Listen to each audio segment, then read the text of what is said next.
BodyBags, where horror lies. Hey, I'm Sam. I'm your Thursday guy for BodyBags, and this week is Troma week, or at least Troma Volume 2, something like that. And the movie I chose for this week is none other than the cult classic Monster in the Closet. Movie was made in 1986, or I'm pretty sure that was when it was made. Not a lot, but there's some really good cameos in this, and some young actors that you're like, oh my god, that's him, kind of thing.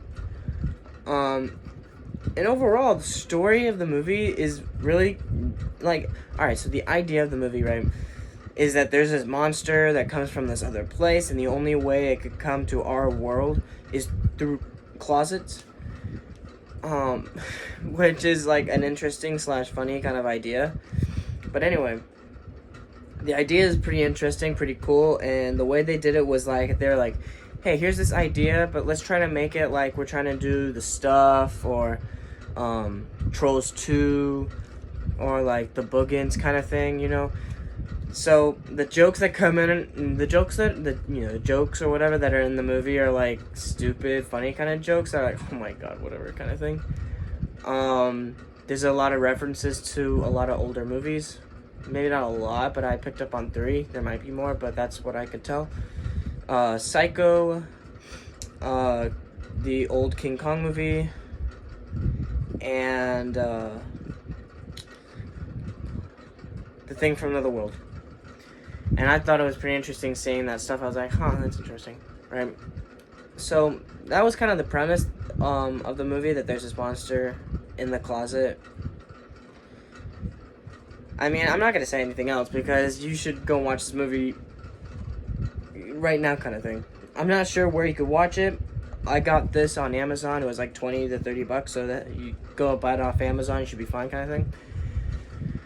But in the end of the day, I really like this movie.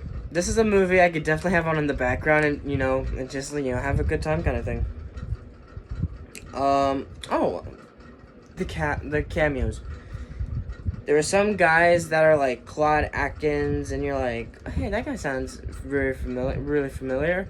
You look at his stuff, he does a lot of older stuff, and he's in some Twilight Zone episodes and stuff like that. I was like, oh, interesting. John Carradine's in it for a second, so that was pretty cool. And then there's a young actor in this movie this movie was his very first movie he was in. And I did not realize until I looked on IMDb that it was him, and I was like, what? It's him? None other than the Paul Walker, that you might know him from Fast and Furious. Unfortunately, a few years ago, he died. I think in a car accident. I might be wrong, but I do know he died, which was sad. But I just did not know and couldn't believe that this was his very first movie. It's almost like, well, not almost, it is like how Johnny Depp's very first movie was in A Nightmare on Elm Street, right? It's like that. So in the end of the day, everything about this movie is like, it has pieces, and it's like, wow, it's really fun. It's a fun movie to watch, right? If you want to watch it with your kid kind of thing, there's just one scene you might have to skip, but other than that, it's fun. It's nice.